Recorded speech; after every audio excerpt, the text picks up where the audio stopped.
Now, this comes from Sportico, and Angie Machado, who does a great job. She runs the Beaver Blitz. Now, we did reach out to Angie, and she said she's just seeing the story. Yeah, not her story. Doesn't have the insights on it yet. Yeah. So we've kind of, at some point, we've reached out to the person at Sportico that wrote this. We've reached out to Angie if she kind of gets her head around this. And by the way, everything right now is just, it's one story.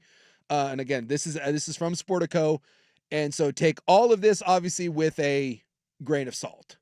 But Sportico this is from Angie, by the way. This is her tweet. She said, Sportico has an interesting read for all Beaver fans in regards to Oregon State's agreement with Blueprint Sports.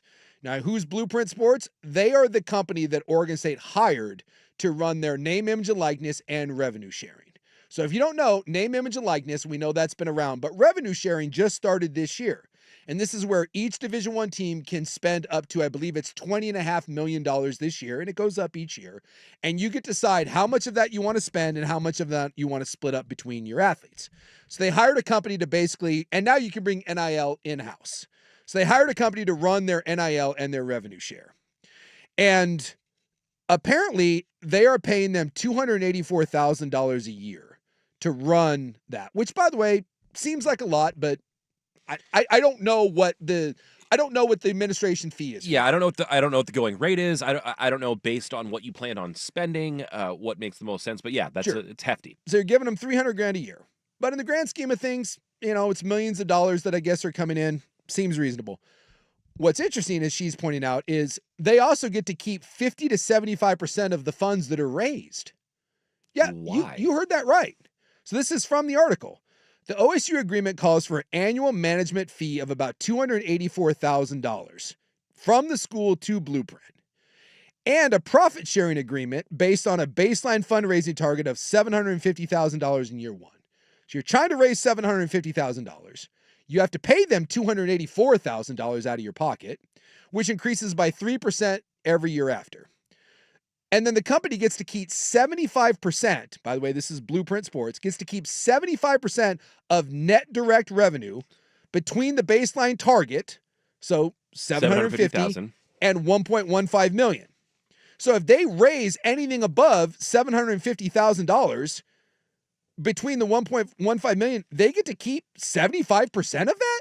Yeah, right below it says, so, for example, if Blueprint generated $3 million of net direct revenue in a year, it would receive a total payout, including management fee and fundraising bonus of $1.5 million, slightly more than half of the pie. And then get this. Once you go above you mentioned there, you alluded to it, once you go above $1.15 million, they keep 50%. Yeah. And they get a contract administration fee of 1.25% of all NIL compensation. Now, I'm not in this this business admin NIL game, but this seems like a bad business deal for the OSU side. I'm baffled. And again, this is one article. There may be more to this than meets the eye, but if this reporting is correct, and Sportico, by the way, does a really good job. It also mentioned that it seems like Maryland may have been their first client. I don't know if they still are too, and if this affects them at all. In what world does so regardless of how much money Oregon State raises, they get half of whatever money is raised in NIL and revenue sharing? Oregon State gets half of it? Am I wrong in thinking that this sounds like some sort of bad mortgage deal or like a bad agency deal? Yeah, potentially. This is like Motown music back in the day, like Berry Gordy.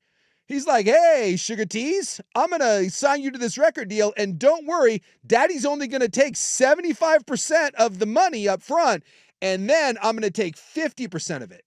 Like, this seems... Yeah, so I'm reading a quote from the CEO of Blueprint that says the business is about building as big of a revenue pie as possible. So maybe if they're selling on that and they're saying, listen, if the pie gets bigger, it doesn't matter that you're getting less of it because it's still a very big piece of a very big pie. Half of but it? That still seems like a crazy percentage to be losing. I have never in my life heard of any sort of business where the company that's in charge of administrating gets half. And again, if I'm wrong about this and this is like standard business practice for these NIL things, you've got to be able to get a better deal elsewhere, you would think. Boy, that seems... The best part is Angie just puts, seems excessive, what am I missing? And again, That's Angie, right. I'm with you. Yeah. Maybe we are missing something. But boy, the hits just keep coming for Oregon State, right? 0-5, seems like a dead man walking at coach.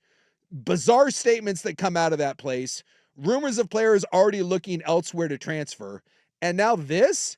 But I'll tell you what, this is not what you need right now if you're Scott Barnes in Oregon State. But I do think that someone at Oregon State, i.e. Scott Barnes, probably should address that. I would think so.